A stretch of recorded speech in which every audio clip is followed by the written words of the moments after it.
parlerai pas aujourd'hui. Parce qu'on passerait, on dirait bon, voilà. Parce qu'on a quand même une culture extrêmement riche. On est précurseur dans la libération de tellement de thématiques, de pays dans le monde, qu'on ne peut pas juste se dire la pauvreté ou entre guillemets, je l'ai entendu tout à l'heure, la malédiction, enfin pas tout à l'heure mais avant, la malédiction qui tombe sur Haïti. Haïti n'est pas maudit. Haïti n'est pas un pays où on ne peut pas faire en Haïti. On laisse faire en Haïti. C'est complètement différent. C'est-à-dire on va importer des choses en Haïti qui n'existaient pas. Moi je suis né en Haïti, je suis ici depuis une quarantaine d'années, comme pas mal de personnes qui sont ici, ou qui sont nées ici, mais Haïti est présent sur la scène internationale tout le temps, par on va dire les révolutions qui se passent dans le monde, parce que Haïti a été précurseur de tout ça. Haïti a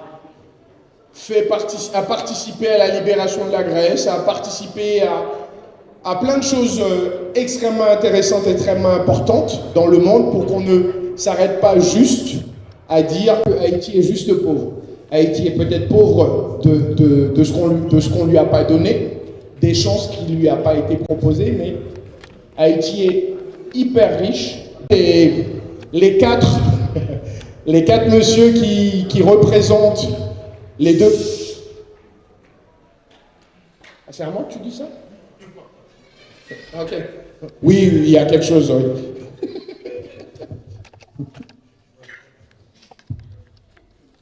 Je peux. Oui. Donc, avant que toutes ces choses commencent, on va appeler la présidente de la plateforme, on va appeler également monsieur l'ambassadeur Volsi qui est avec nous, l'ambassadeur d'Haïti qui est ici avec nous, madame la présidente Esther Saint-Ville qui est la présidente de la PAFA, et monsieur Volsi, si vous...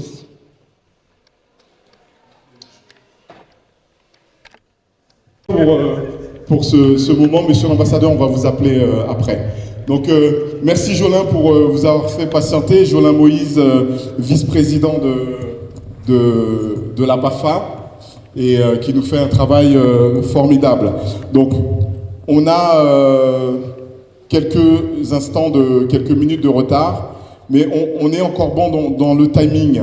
Nous allons avoir les mots d'accueil de bienvenue de Esther Saint-Ville. Ensuite, nous allons avoir une mise en scène de la situation du 17 avril, quoi. Après le 17 avril 1825, une représentation de cette scène que vous avez sur nos supports de communication. Mais déjà, vous remercier toutes et tous de votre présence, remercier Madame Sonia Rabi, adjointe au maire à la ville de Saint-Denis, notamment à la vie associative, qui nous fait l'honneur d'être présente avec nous aujourd'hui pour représenter le maire Mathieu Hanotin, qui nous dira un petit mot tout à l'heure. Nous avons la présence de la députée Gabrielle Catala, députée France Insoumise, et qui est présidente du groupe d'amitié France-Haïti, qui interviendra tout à l'heure, et dans son intervention, elle vous dira un petit mot, puisqu'elle fait partie du panel. Nous avons la présence de l'ambassadeur d'Haïti en France, monsieur Luino Volsi. Donc, ce sont les prises de parole pour le mot d'accueil, et nous aurons également le CEFOR, le Cercle des élus français d'origine haïtienne, et c'est Jocelyn Jean-Louis, maire adjoint à Bouffémont, qui viendra dire un petit mot pour la dynamique de la communauté franco-haïtienne dans le cadre de l'engagement citoyen et notamment l'engagement politique. Donc je remercierai par avance les mots d'accueil pour qu'ils soient le plus impactants possible, mais également le plus succinct pour nous permettre de pouvoir tenir notre timing, pour permettre la mise en scène de cette situation d'Haïti en Haïti, et ensuite avoir notre conférence débat qui sera animée par Jacques Nézil, notre docteur politologue en droit, docteur en droit et politologue, avec la présence de Éric Soré, avocat au barreau du Val d'Oise, et Gabriel Catala qui sera sur le panel, ainsi que Frédéric Thomas, qui est politologue, docteur en Sciences Po. Il est où, Frédéric? Je ne le vois pas. Il est là, donc il va arriver, qui nous vient directement, ok, il est là-bas, qui nous vient directement de Belgique pour participer à notre conférence. Merci, et tout de suite la parole à la présidente Esther Saint-Ville. Pardon, monsieur. Monsieur l'ambassadeur. Je vais mettre mon truc parce que moi je suis sponsor. Monsieur l'ambassadeur, monsieur l'ambassadeur d'Haïti en France, monsieur Volsi, madame la députée Gabrielle Catala, madame Sonia Rabi, adjointe à la mairie de Saint-Denis, madame Fernande, qui est secrétaire générale adjointe du Forum, qui est accompagnée de Cybèle. Hein. Merci d'être là. Monsieur Maître Éric Soré, Monsieur Frédéric Thomas, Maître Jacques Nézy, et les membres du CEFOR, les responsables d'associations, les associations membres et amis de la PAFA, mesdames et messieurs. Je vous remercie de votre présence et de votre participation à la 16e journée portes ouvertes organisée par la PAFA, plateforme d'associations franco-haïtiennes et son réseau et ses membres. Remerciements particuliers à la ville de Saint-Denis pour son soutien, notamment pour la mise à disposition de ce bel espace. Merci. Je vous salue au nom de toute l'équipe de la PAFA, de ses associations membres et de ses amis et de ses partenaires. Merci. Alors, ils sont un peu dispersés, mais je voulais que l'équipe vienne. Vous êtes là, Jolin, Pascal? Pardon? Oh, d'accord. Ok, merci. Le thème d'aujourd'hui est d'une importance capitale, surtout en relation avec ce qui se passe actuellement en Haïti. Pour cela, je passe la parole à Monsieur Tout-Puissant Mackenzie, président d'honneur de la PAFA. En tant que président d'honneur, il va vous parler de ce thème. Merci. Bon. Comme j'ai établi une règle tout à l'heure, donc je vais la respecter également. Donc, discours impactant et succinct. Le thème qui a été choisi, nous l'avons choisi depuis le début de l'année avec l'équipe de la PAFA, parce qu'on a eu une date de la mairie de Saint-Denis pour occuper cette salle. Nous sommes à la 16e édition et il me semble que c'est la 12e fois que nous faisons l'initiative à la Bourse du Travail de Saint-Denis. On a eu dans les premiers temps de la création de la PAFA en 2002, plutôt toujours une Bourse du Travail, comme quoi il y a des signes, mais c'était du côté de Paris. Donc ce thème-là, il était important et je remercie également, nous pouvons remercier Amounja également, donc Jérémy, qui nous a dit, mais vous, les Haïtiens là, il y a une date importante qui va arriver en 2025. C'est pour vous dire que même nous, dans notre subconscience, c'est-à-dire qu'il y a des événements, il y a des dates qu'on ne retient pas parce que la question de la dette, on s'est dit, mais certainement, il n'y a pas beaucoup d'Haïtiens qui ont ce moment d'histoire. Et il se trouve qu'on est sur le bicentenaire, 1825-2025. On a dit bingo, c'est le moment de parler de cette situation-là et de permettre à l'ensemble de nos compatriotes d'avoir ce moment historique. Mais au-delà d'un moment historique, c'est un fait aussi majeur qui va tracer un certain nombre de difficultés pour notre cher Haïti. Donc c'est pour ça qu'on a voulu porter ce débat.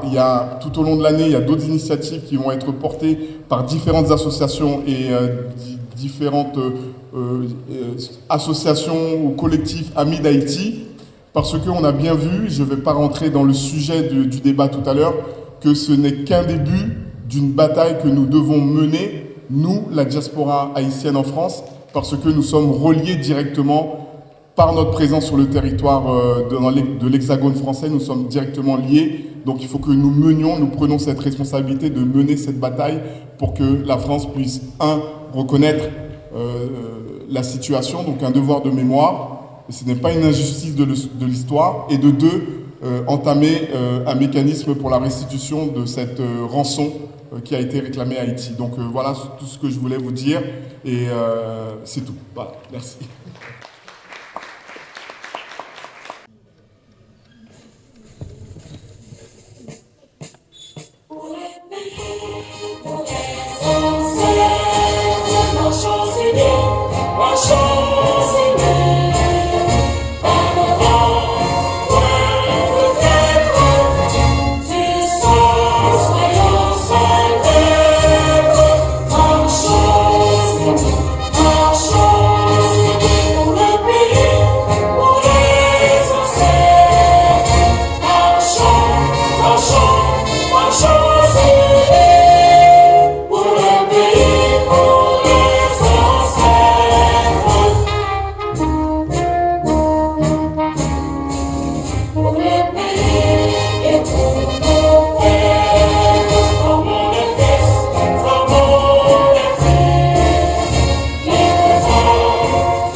Merci beaucoup. Je vous demande d'applaudir et de remercier l'ensemble de nos figurants pour cette scène. Donc nous avons Amunja, Patrice, Evia et puis Christopher qui nous a fait Jean-Pierre Reboyer. Allez-y messieurs. Intervention de... Il est où? Jocelyn, tu peux... du cercle de CEFOR. Le cercle des élus français d'origine haïtienne, Oui. accompagné de Claude de Marseille qui est élu à la ville de Garches. Merci d'être là. Messieurs, s'il vous plaît.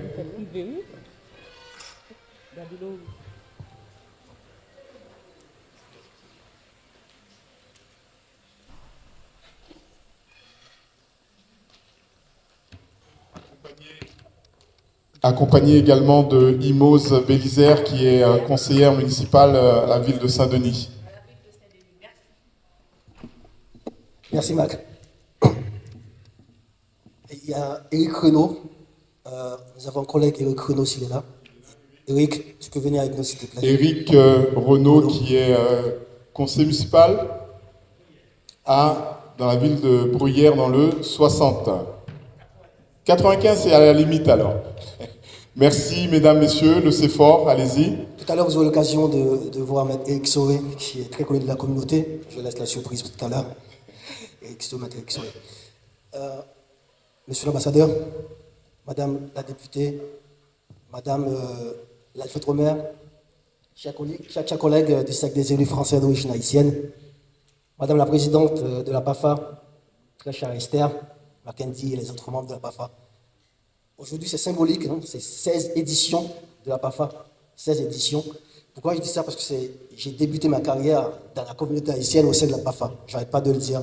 C'est une organisation qui est ancrée, c'est un monument de la communauté. Et merci à Mackenzie, merci à Esther d'avoir permis en France. Actuellement, nous sommes 29 élus français d'origine haïtienne au sein du CEFOR. L'objectif étant que l'année prochaine, nous sommes au moins le double, qui veut dire 58 élus français d'origine haïtienne. Nous comptons sur vous. Nous avons un stand en bas qui est tenu par notre collègue Claude Marseille, au rez-de-chaussée. N'hésitez pas à venir nous voir, à échanger avec nous pour savoir comment faire pour vous engager.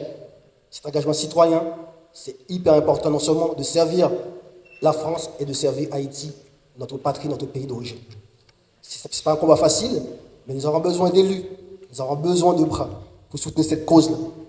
La cause du remboursement de la dette, c'est hyper important et nous devons peser de toute notre force, de tous nos poids ensemble pour faire que cette cause aboutisse. Je vous remercie encore d'être là, en nombre. Et avant de vous passer à mes collègues qui va juste dire un petit mot, je suis Jocelyn Jean-Louis, maire adjoint à la commune de Bouffémont. Ce fut un plaisir d'être avec vous ce soir. Merci.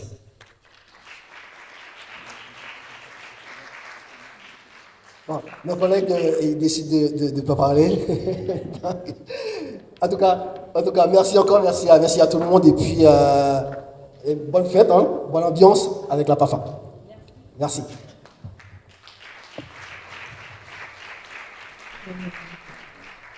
Nous allons poursuivre. Mais je voudrais juste... alors, normalement, là, je devrais appeler le président du Forum. Mais comme vous le voyez, il a déjà parlé en tant que président de...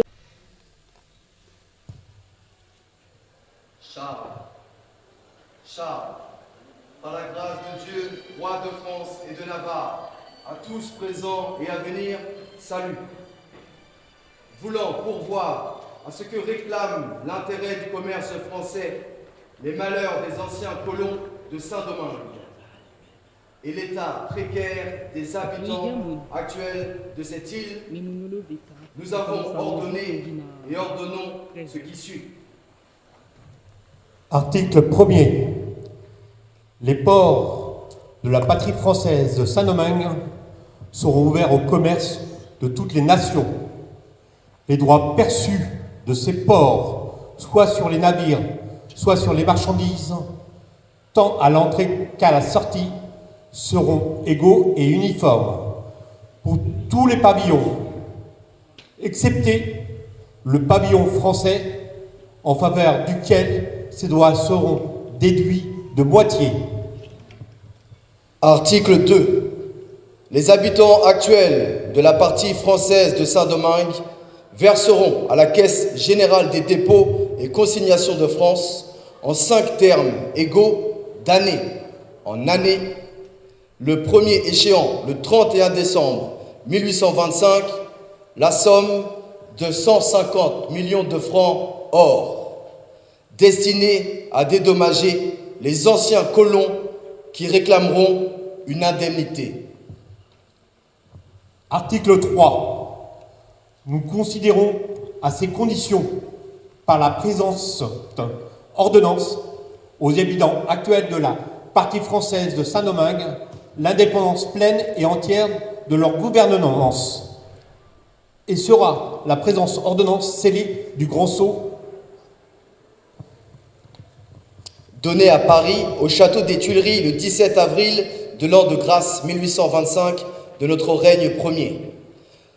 Par le roi, le père de France, ministre secrétaire d'État de la Marine et des colonies, comte de Chabrol, visa le président du Conseil ministre et secrétaire d'État et des Finances, J. de Villèle, vu au sceau le ministre secrétaire d'État, garde des Sceaux, comte de Péronnet.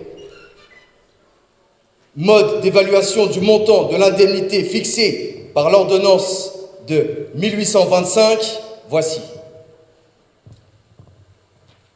Les revenus annuels des propriétés des colons de 1789 étant valus universel à la liberté.